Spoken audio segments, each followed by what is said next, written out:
Ibinunyag naman ni Quezon City Mayor Herbert Bautista ang ilang detalye ng plano ni MMDA Chairman Francis Tolentino sa eleksyon sa susunod na taon. Kaugnay nito, inihayag ni Bautista na suportado niya at ng iba pang mga alkalde ng Metro Manila ang posibleng kandidatura ni Tolentino. Yan ang tinutukan ng aming kasama si Julius de Samburon. Binuking ni Quezon City Mayor Herbert Bautista ang magiging karera ni MMDA Chairman Atty. Francis Tolentino sa 2016. Sa kabila ito ng tila malamig pang sagot ni Tolentino sa naglalabasang balitang kakandidato ito sa pagkasenador sa susunod na taon. Ayon kay Bautista, suportado si Chairman Tolentino sa eleksyon ng mga mayor mula sa iba't ibang lungsod ng Metro Manila.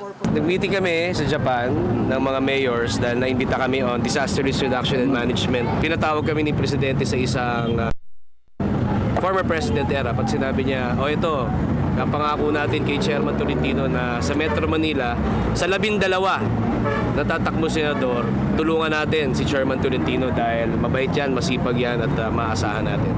Nakikita lamang ani Bautista ang mabilis na pag-aksyon ng MMDA Chairman sa mga problema at ang walang patid nitong paggawa ng programa upang mapaganda ang kalunsuran at maibsan ang mabigat na daloy ng mga sasakyan.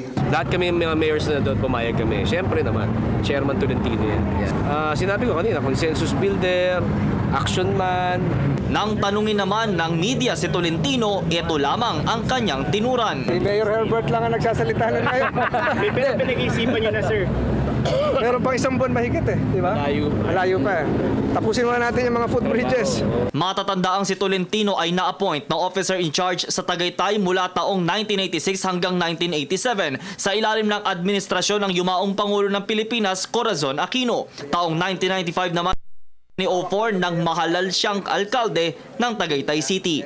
Para sa Telebisyon ng Bayan, ako si Julius de Samburon.